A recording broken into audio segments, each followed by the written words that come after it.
They stood on the shores of an unknown world, hearts pounding in their chests, the taste of salt in the air, the scent of war and possibility mingling in every breath. Behind them, the ships that had carried them across treacherous waters. In front of them, uncertainty, danger, the promise of something greater. And as they stepped onto the land, their leader gave the order that changed everything. Burn the boats.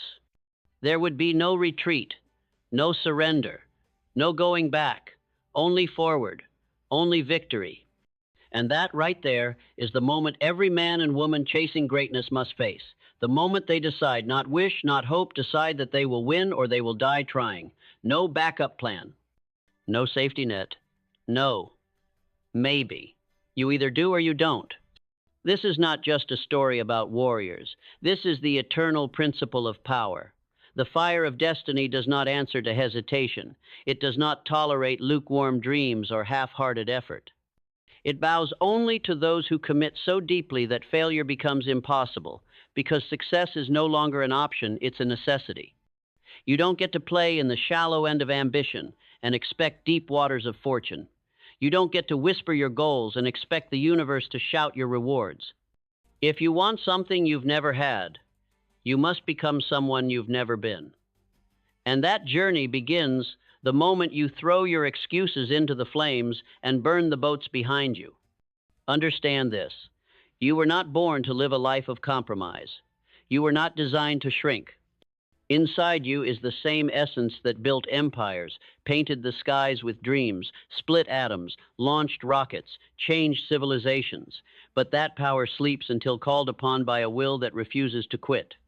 So ask yourself, have you really committed? Or are you still negotiating with your doubts? Henry Ford didn't build the automobile industry because he had a perfect plan. He did it because he had an unshakable belief.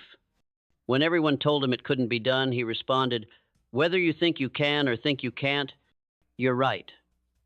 He understood the truth that Napoleon Hill would later write with such fiery precision that belief is the foundation of all achievement. You cannot flirt with greatness. You must marry it. You must vow to it. You must bleed for it. Because belief alone isn't enough. It must be coupled with a level of clarity and decision that slices through fear like a blade through fog. You don't become extraordinary by accident. You become extraordinary by drawing a line in the sand and saying, "This is who I will become, no matter what, no matter how long it takes." And if that scares you good, that's where your life begins, not in comfort, not in convenience, but in courage. Now listen closely, because this part will determine your entire journey. When Cortés burned the ships, he wasn't simply removing an escape route, he was forging identity. He was telling his men, "You are not explorers anymore, you are conquerors. And so must you. You must stop calling yourself a dreamer and start living like a creator. Stop saying I'll try and start declaring I will. Speak in absolutes, think in absolutes, move in absolutes. Because the moment you leave space for retreat, you've already lost.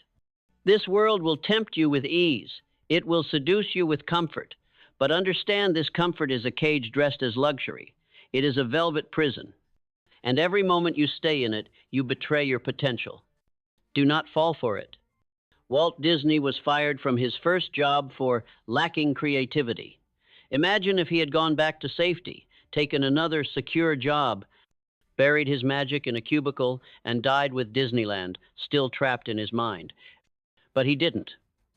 He believed when no one else did. He sold his possessions, lived on the edge of poverty, and pitched his dreams with the conviction of a man who had already seen the future in his soul. That's what you must do. And that brings us to your first weapon, clarity. You cannot hit a target you do not see. You cannot build a masterpiece from a blurry vision. The mind is a powerful architect, but it needs blueprints. Vague desires produce vague results. You must know exactly what you want, down to the last detail. See it, feel it, taste it, walk in it every day in your imagination until it becomes unbearable to live without it. Because when your vision is crystal clear, discipline is no longer a chore. It becomes devotion. Purpose becomes a pulse, and action becomes inevitable. Do not say, "I want to be rich." Say, I will earn $10 million by building a company that solves this problem and changes these lives. Do not say, I want to be happy. Say, I will create a life of peace, passion, and presence where every morning I wake up excited to breathe. You must define the dream so precisely that the universe has no choice but to respond. And once you do that, burn the boats of distraction. Cut out the noise. Unfollow the people who drain your focus. Silence the habits that steal your time. Because every second spent in misalignment is a betrayal of the future you say you want. Let me remind you of something Hill wrote that still rings like thunder across time. The starting point of all achievement is desire. Not a wish, not a hope, a burning, white-hot obsession. Desire that devours your doubt, that shatters your hesitation. That drives you to move mountains, cross deserts, crawl through failure, and still keep going because your soul has already tasted victory, and nothing less will do. That kind of desire doesn't live in the land of maybe. It lives in the land of no matter what, no matter how long it takes, no matter who leaves, no matter how many doors close, no matter how loud the critics scream. Number matter. What? So let me ask you again, have you burned your boats? Or are you still keeping one tied to the dock, just in case? You want greatness? Then burn the boats. You want freedom? Burn the boats. You want to change your family tree, rewrite your destiny, die empty of regret? Then burn every boat that leads back to average, to fear, to your old life. There's no turning back now. Because once the fire starts, the only way is forward. Forward, where the path is steep, and the air is thin, and every step feels like it might break you. Forward, where there are no guarantees, only grit. Forward, where dreams are no longer fantasies, but demands. And that is where greatness lives. But let me tell you something most people don't want to hear. Your dream doesn't care how you feel today.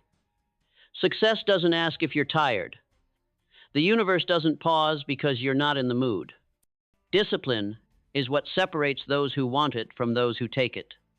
You see, emotion is a wave. It rises, it crashes. But discipline is the ocean beneath. Steady, deep, relentless. Discipline doesn't negotiate. It doesn't need motivation. It shows up when it's raining, when it's boring, when no one's watching. It laces up its boots, rolls up its sleeves, and gets to work. That's the difference between the amateur and the champion. The amateur works when it's convenient. The champion works until the job is done. Thomas Edison didn't stumble upon the light bulb in a flash of genius. He tried 10,000 times. Let that sink in. 10,000. That's not talent. That's obsession. That's the refusal to stop, to settle, to accept anything less than illumination. He didn't find electricity. He earned it through failure, fire, and faith. Success demands that kind of madness, the kind that makes other people uncomfortable, the kind that isolates you, that makes you misunderstood, because the path to greatness is not crowded. It is walked by those who are willing to be uncommon. And what fuels this level of discipline? It's not just motivation, it's purpose. Purpose is the engine behind the impossible. When you're connected to something bigger than comfort, something sacred, something eternal, you become unstoppable. Because now, you're not just chasing money or status or applause, you're fulfilling a calling. Andrew Carnegie wasn't just a steel magnate. He was a man with a mission to give away his fortune to inspire the rise of others. He knew that wealth without purpose is just a gold-plated prison. And he spent his final years unlocking others' potential. That's legacy. That's living beyond yourself. That's what purpose does. It makes your life not just successful, but significant. So dig deep. What is it you're truly here to do? Not just what sounds good on paper, not what your parents wanted, not what social media rewards. What sets your chest on fire when you think about it? It might scare you. It might seem too big. But if it doesn't scare you, it's not your true purpose. Your purpose will stretch you until you become someone worthy of it. And once you find it, you don't chase it casually. You serve it with action, with urgency, with every ounce of your being. Because dreams are not made real in your mind. They are made real in the grind, in the reps, in the phone calls no one returns, in the doors that slam shut, in the early mornings and the late nights, in the sacrifices no one sees. Action is the price of admission. There is no substitute, no shortcut, no hack. While others scroll, you build. While others sleep, you rise. While others doubt, you deliver. There's a reason the lion is the king. It is not the biggest, not the fastest, but it acts with conviction. It does not hesitate. It moves. And so must you. Because every day you wait, the fire gets colder. Every moment you delay, the enemy grows stronger. That enemy, doubt, fear, comfort, mediocrity, it feeds on your inaction. Don't let it. Be the one who acts, who builds, who stumbles, yes, but stumbles forward. Abraham Lincoln lost more elections than he won. He failed in business, battled depression, and faced ridicule from every corner.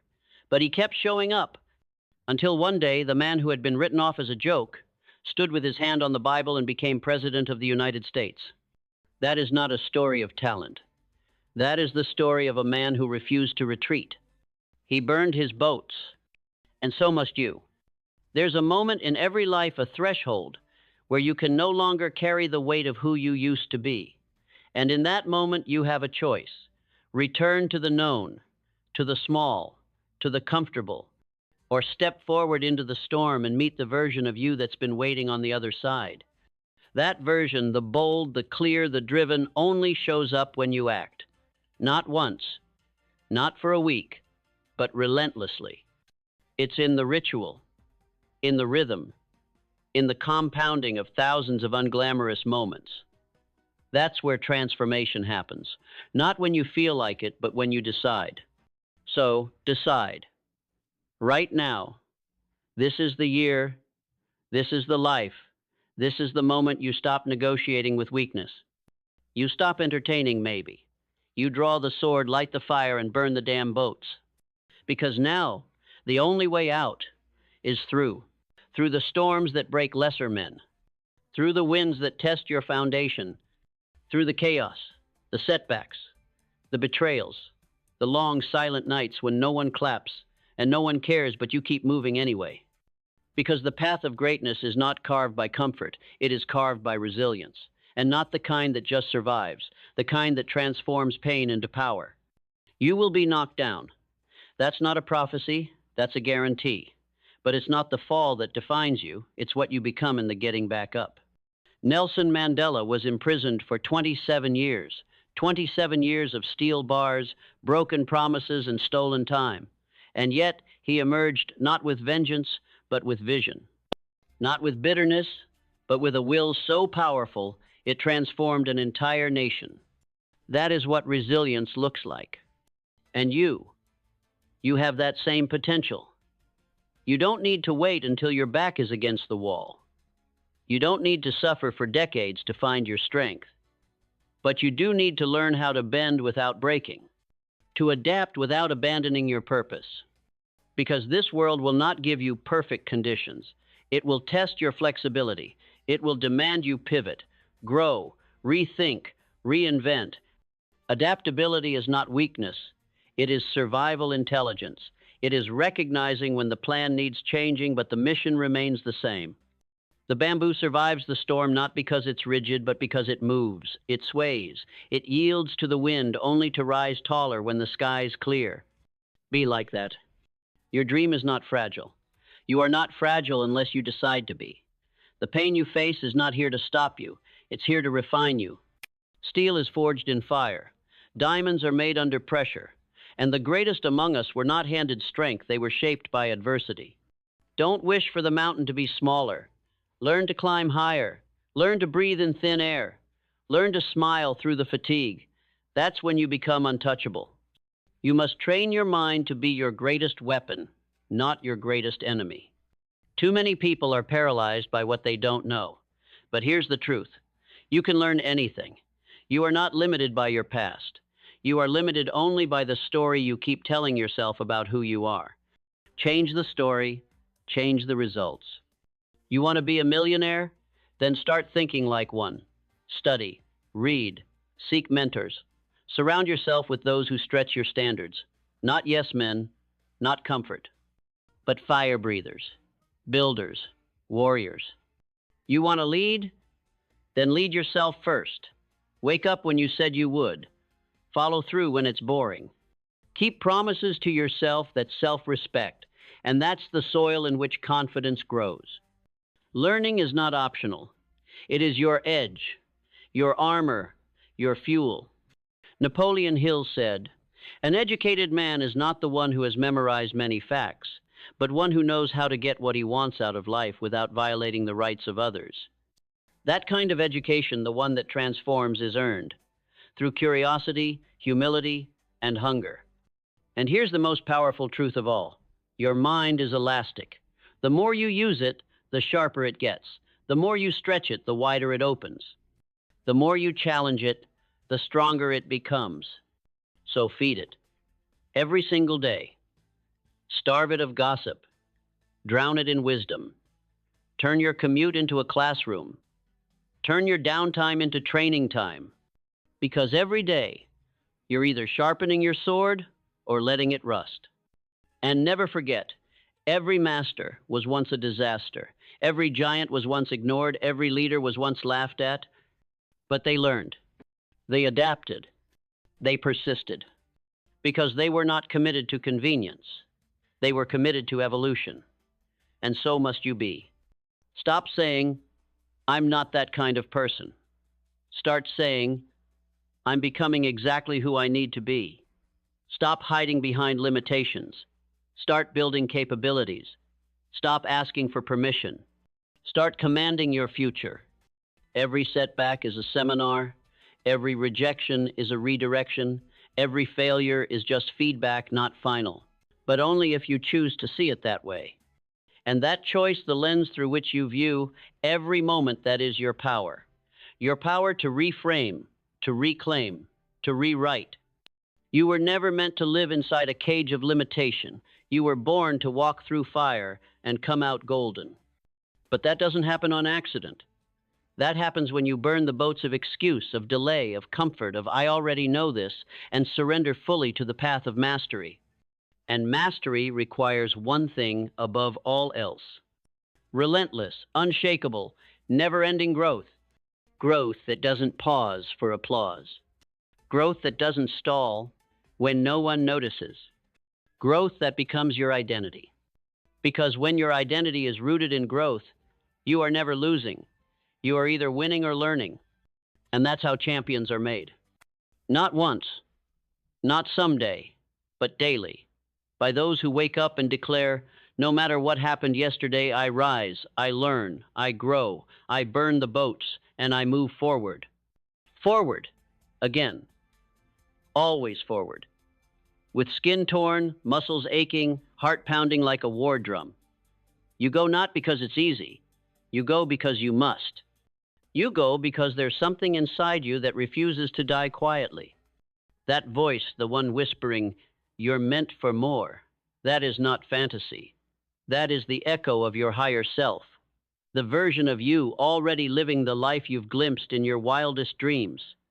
That voice is not a hallucination. It's a calling. But a calling is not a guarantee. It is a challenge. And the question is, will you answer? The world doesn't need more talented people. It needs more committed ones. It needs people willing to dig their fingers into the dirt and plant trees whose shade they may never sit in. It needs warriors of discipline, artists of focus, soldiers of soul, people willing to bleed for what matters, to sacrifice their ego for their evolution, to choose growth over glory, knowing that real glory comes not in applause but in becoming who you were born to be. That's what it means to burn the boats. It means leaving behind the comfort of indecision. It means abandoning the addiction to approval. It means stepping out of line when the crowd marches toward mediocrity. It means understanding this one sacred truth: you do not need a guarantee of success, only the refusal to quit. Abraham Lincoln didn't see the full arc of the nation he preserved. Martin Luther King Jr. didn't live to see the mountaintop he dreamed of. Steve Jobs didn't watch the world transformed by every device he helped create. But they moved forward anyway, fully, ferociously, with their souls exposed and their purpose on fire. Because when you are truly committed, the outcome becomes secondary. It is the becoming that matters most. You want to feel alive? Then commit to something so deeply that failure feels like death. Commit until your identity is forged in the fire of action, until your old self becomes a ghost you no longer recognize, until your days are no longer measured in hours, but in impact. The world may call you obsessed. Let them. Let them call you extreme, delusional, unrealistic. Because the truth is, that's what they always say, right before you win. They said it about every pioneer who ever dared to believe in a world that didn't yet exist, about every builder who stared at a barren field and saw a future city, about every dreamer who stood alone before they stood in front of thousands. And now it's your turn. You are the one carrying the torch now. And I need you to understand. The universe doesn't respond to someday. It responds to now. This moment. This heartbeat. This breath. So what are you waiting for? The right mood? The perfect plan? The approval of people who don't even believe in themselves? You are wasting sacred time. Precious time. The kind of time people on their deathbeds would trade anything to relive. Don't insult your gift by delaying its use. Don't bury your genius in distraction and doubt. Don't let another year pass while you're still figuring it out. The truth is, you already know what needs to be done. You're just afraid of what will happen when there's no excuse left. Burn the boats. Burn the doubts. Burn the stories that told you to settle, to wait, to be small, to be silent. Burn the fear of failure and the illusion of safe. And from the ashes, rise with a fire in your eyes the world cannot extinguish. You were not made to tiptoe through life, only to arrive safely at death. You were made to charge, to collide with destiny, to test the very limits of what a human soul can create when it refuses to be caged. You were made to live wide awake, drenched in passion, soaked in purpose, electrified by vision. And when the critics scream, and the storms howl, and everything inside you begs to retreat, remember who you are. You are not the kind to fold. You are not the kind to fade. You are not the kind to leave the boats intact. You are the fire. You are the thunder. You are the storm they never saw coming. So take your dream, take your pain, take your voice, your wounds, your hunger, and run toward the edge of your life. And when you reach it, do not stop. Leap. Let the bridges burn behind you. Let the fear burn off of you. Let the old self dissolve into smoke. And become what you were always meant to be. Relentless, unstoppable, free. This is not motivation. This is a rebirth. Burn the boats and become the fire.